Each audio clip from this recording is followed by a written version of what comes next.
Центр оказания бесплатной юридической помощи начинает прием граждан. Сегодня, в первый день работы наступившего 2016-го, жители Якутска могли обратиться с правовыми вопросами к представителю нотариальной конторы Якутии.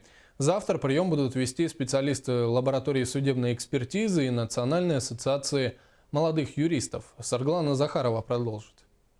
Людмила Стефлюк в 2014 году вошла в долевое строительство дома на улице Дзержинского. Квартиру должна была получить уже к концу года. Однако застройщик компании «Ормикс» отложил дату ввода здания до следующего квартала. И так несколько раз. Начался 2016-й, а ключей от квартиры ни один из дольщиков так и не увидел. Терпению людей подходит конец, и Людмила Александровна решила обратиться за консультацией в Центр бесплатной юридической помощи. Значит, дверей нету, батарей нету, трубы не подведены ни под газ, ни под канализацию, ни под воду. Ничего нет, вот голая коробка стоит.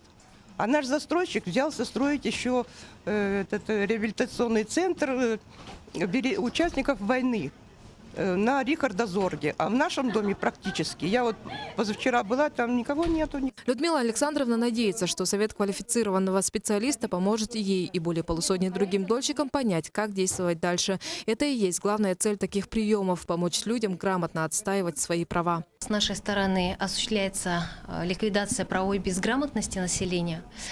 Клиентов очень много. Если говорить на примитивном языке, то люди даже не знают, в какой орган обратиться, куда им пойти, как поступить в данной ситуации. Поэтому на помощь приходим мы. За бесплатной юридической помощью может обратиться каждый. В прошлом году услугами центра воспользовались более 400 человек. В основном у нас даются устные консультации, но помимо этого также в отдельных случаях могут составляться документы правового характера. Тут же на месте адвокат, например, может пойти на представление интересов гражданина в суде и так далее. В центре можно получить консультацию у специалистов таких структур, как Управление Федеральной службы исполнения наказаний, Служба судебных приставов, Лаборатория судебной экспертизы, Адвокатская и нотариальные палаты и другие юридические ведомства.